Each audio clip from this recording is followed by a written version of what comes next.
12th का नया topic है fertilisation in humans. Clear? Fertilisation in humans medical के लिए तो दो क्वेश्चंस के लिए इंपॉर्टेंट है। एक, where does fertilisation occur, is it clear? तो फर्टिलाइजेशन अकर इन एम्ब्यूला, नई वाली एनसीईआरटी में एम्ब्यूला दिया है और पुरानी वाली एनसीईआरटी में एम्ब्यूलरी इस्थीमस जंक्शन दिया है। अगर आपको दोनों ऑप्शन मिलते हैं तब आप टिक करेंगे एम्ब्यूला पर, fertilisation occur at ampulla. Is it clear?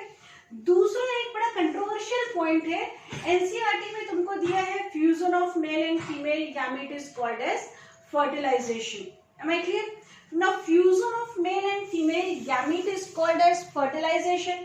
इसको अगर हम बॉटनी से पढ़ते हैं तो हम लोगों ने डबल फर्टिलाइजेशन में पढ़ा था कि डबल फर्टिलाइजेशन में जब मेल और फीमेल गैमीट का फ्यूजन हुआ तब हमने उसको सिनगैमी कहा। जब पोलर न्यूक्लियाई और मेल गैमीट का फ्यूजन हुआ तब हमने उसको ट्रिपल फ्यूजन कहा। तो अनदर टर्म फॉर फर्टिलाइजेशन में भी सिनगैमी, लेकिन यहां पर हम सिनगैमी टर्म भी यूज नहीं करते हैं। एक ऑब्जेक्टिव क्वेश्चन था जिसमें क्वेश्चन था fusion of sperm and ovum is called as fertilisation, syngamy, synkaryon, और या एक और टर्म है दैट इज एम्फीमिक्सिस। तो more appropriate term here is amphimixis. Is it clear? यहाँ पर स्पर्म कंप्लीटली फ्यूज नहीं हो रहा है, स्पर्म का केवल न्यूक्लियस एंटर करता है ओवम में। तो ऑब्जेक्टिव क्वेश्चन के लिए अदर देन बोर्ड एग्जामिनेशन दिमाग में रखो कि fusion of sperm and ovum can also be called as amphimixis. Is it clear? अब फर्टिलाइजेशन में शुरुआत कहां से होगी? क्लियर? तो ह्यूमंस के केस में या एनिमल्स के केस में फर्टिलाइजेशन तो तभी होगा ना जबकि स्पर्म फीमेल रिप्रोडक्टिव ट्रैक्ट में एंटर करेंगे। Entry of sperms in female reproductive tract is in form of semen. Now release of semen in female reproductive tract will be called as ejaculation. तो शुरुआत कहां से हो रही है? एजैकुलेशन से, that is release of, exactly कहा जाए semen in vagina या in female reproductive tract will be called as ejaculation। clear? पर ejaculation humans के केस में 3 से 3.5 ml तक का semen रिलीज किया जाता है जिसमें approximately 300 मिलियन sperms होते हैं। clear?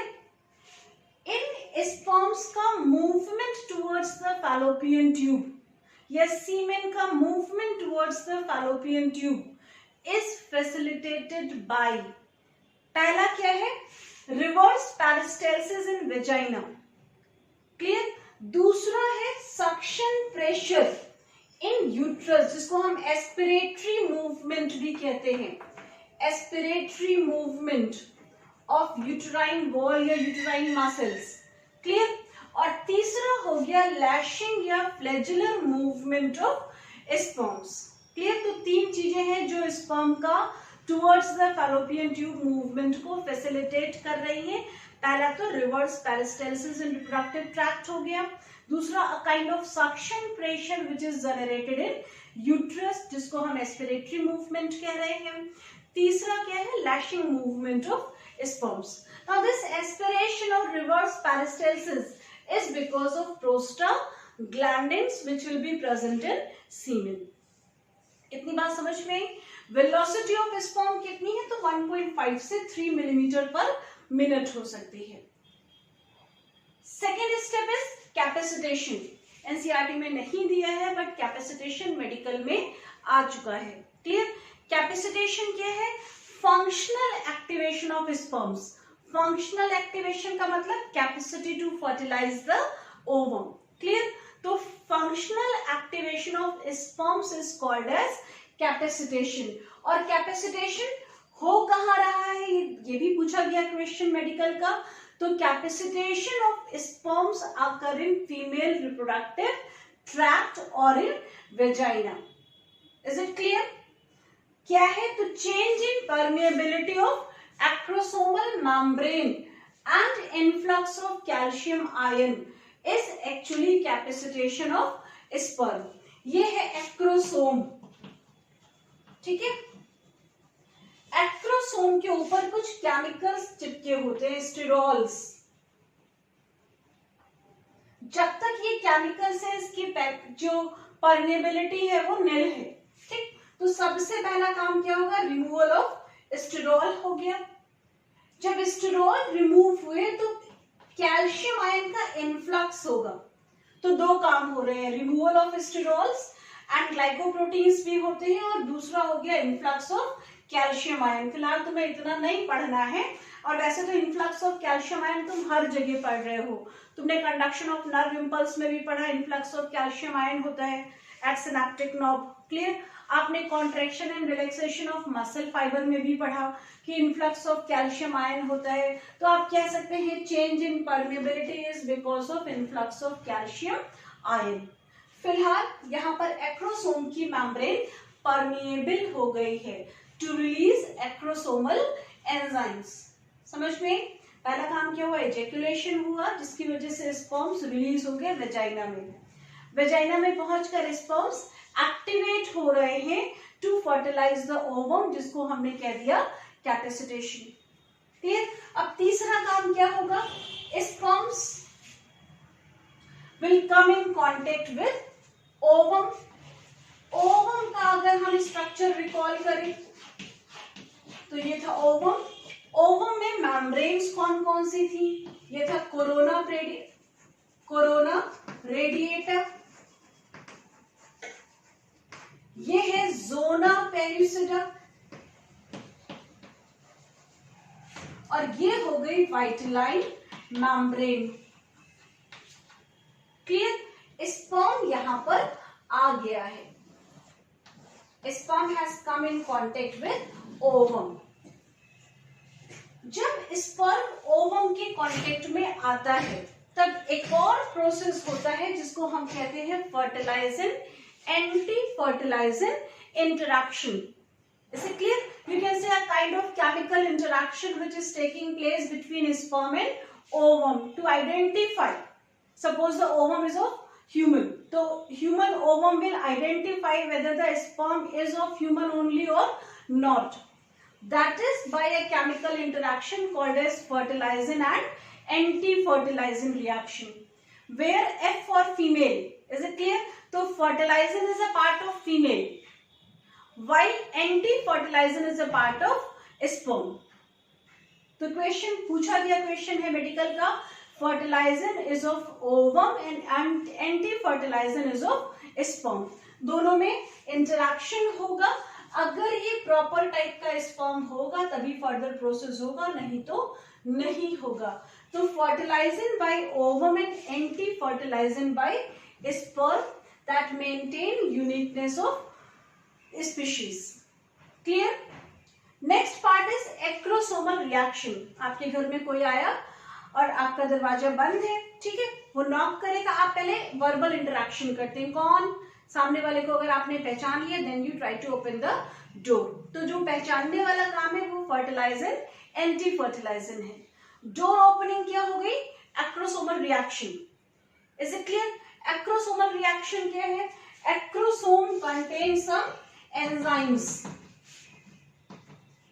इन एंजाइम्स को हम कलेक्टिवली क्या कहते हैं, स्पर्मलाइसिन। परमिएबल पहले ही हो गया है, अब ये क्या करेगा, स्पर्मलाइसिन रिलीज करेगा। स्पर्मलाइसिन में कौन कौन से एंजाइम्स हैं, तो पहला एंजाइम हम बात कर रहे हैं corona penetrating enzyme. Corona penetrating enzyme क्या करेगा, सेल्स ऑफ कोरोना रेडिएटा को डिसॉल्व करेगा। ठीक, कोरोना रेडिएटा की जो सेल्स हैं वो आपस में चिपकी होती हैं by a chemical called as hyaluronic acid. इनको भी डिसॉल्व किया जाता है by an enzyme called as hyaluronidase. तो पहले कोरोना रेडिएटा को डिसॉल्व किया बाय कोरोना पेनिट्रेटिंग एंजाइम, फिर इनके बीच में रास्ता बनाने के लिए हाइलुरोनिडेज रिलीज किया, और फिर इसके बाद last enzyme is acrosin. Acrosin क्या करेगा, जोना पेल्यूसिडा को डिसॉल्व करेगा। तो स्पर्म यहां से फाइनली आ गया घूमता हुआ अप टिल जोना पेल्यूसिडा, और उसने जोना पेल्यूसिडा को भी डिसॉल्व कर दिया। ये है out of numerous sperms which comes in contact with ovum, only one, the first one is reaching up till the zona pellucida और उसने इसको डिसॉल्व कर दिया। Is it clear? अब जब एक स्पर्म इसके कांटेक्ट में आ गया है, बाकी के स्पर्म्स इसके कांटेक्ट में ना आए या ओवम तक ना पहुंचे, उसके लिए एक प्रोसेस होता है जिसको हम कहते हैं cortical reaction. Clear? Cortical reaction क्या है इसको देख लेते हैं।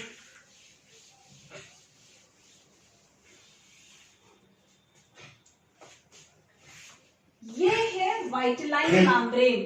क्लियर? ओवम के अंदर के साइटोप्लाज्म को हम दो पार्ट में डिवाइड करते हैं, बाहर का डेंस साइटोप्लाज्म, इसको हम कहते हैं एक्सोप्लाज्म,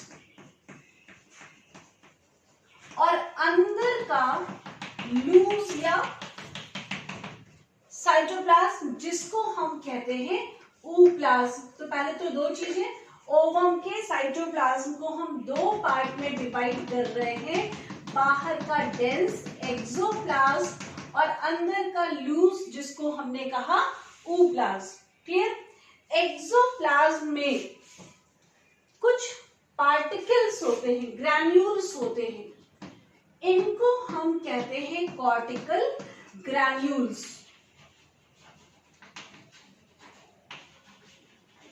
होता क्या है, जब कोई स्पर्म वाइटलाइन मेम्ब्रेन के कांटेक्ट में आता है, ये है वाइटलाइन मेम्ब्रेन, ओवम की अपनी मेम्ब्रेन कहलाती है वाइटलाइन मेम्ब्रेन। जब कोई स्पर्म वाइटलाइन मेम्ब्रेन के कांटेक्ट में आता है तब एक प्रोसेस होता है जिसको हम कह रहे हैं कॉर्टिकल रिएक्शन। कॉर्टिकल रिएक्शन क्या है? As sperm will come in contact with vitelline membrane, जो वाइटलाइन मेम्ब्रेन है ये बाहर की तरफ उठ जाएगी। क्लियर? बाहर की तरफ उठने की वजह से क्या हुआ, gap will be formed between ectoplasm and vitelline membrane. Vitelline membrane और एक्सोप्लाज्म के बीच में एक गैप बन गया। ये तो है वाइटलाइन मेम्ब्रेन, इस स्पेस को हम बोलेंगे पेरी वाइटलाइन स्पेस। क्लियर? ये है आपका एक्सोप्लाज्म। क्लियर? अब जो कॉर्टिकल ग्रैन्यूल्स थे वो वाइटलाइन मेम्ब्रेन के अंदर की तरफ जाकर चिपक गए। कॉर्टिकल ग्रैन्यूल्स, ये कॉर्टिकल ग्रैन्यूल्स कुछ एंजाइम्स रिलीज करेंगे। वो एंजाइम्स क्या करेंगे? They will cause hardening of zona pellucida, बाकी की जोना पेल्यूसिडा को हार्ड कर देंगे, so that no more sperms will be able to reach up till the vitelline membrane. तो एक ही स्पर्म यहां तक पहुंच पाएगा, बाकी के स्पर्म्स इसके आगे नहीं जा पाएंगे। ठीक?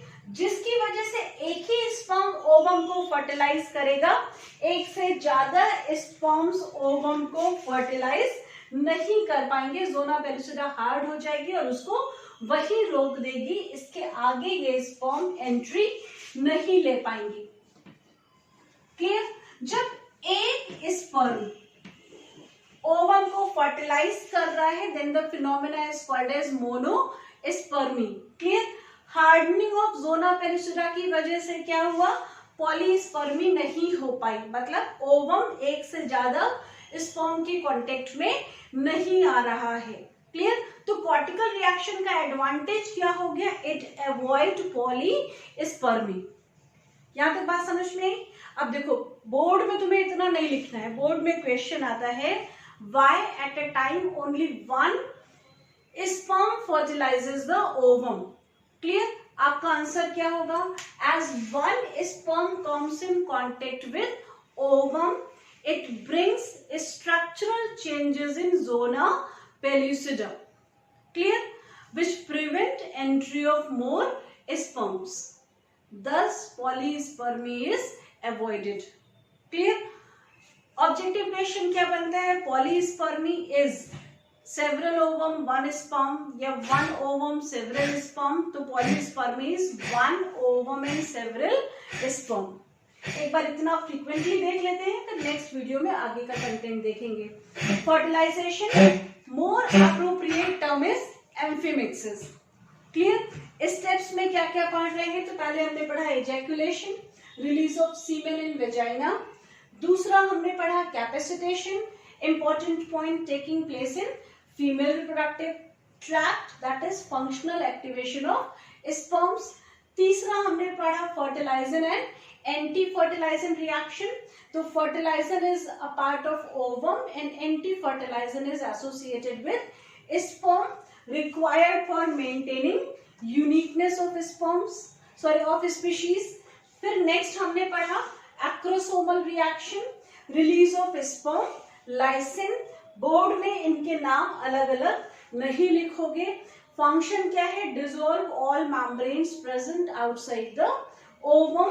And the last part of this video is cortical reaction. Clear? That is hardening of zona pellucidum to prevent entry of more sperms. Clear?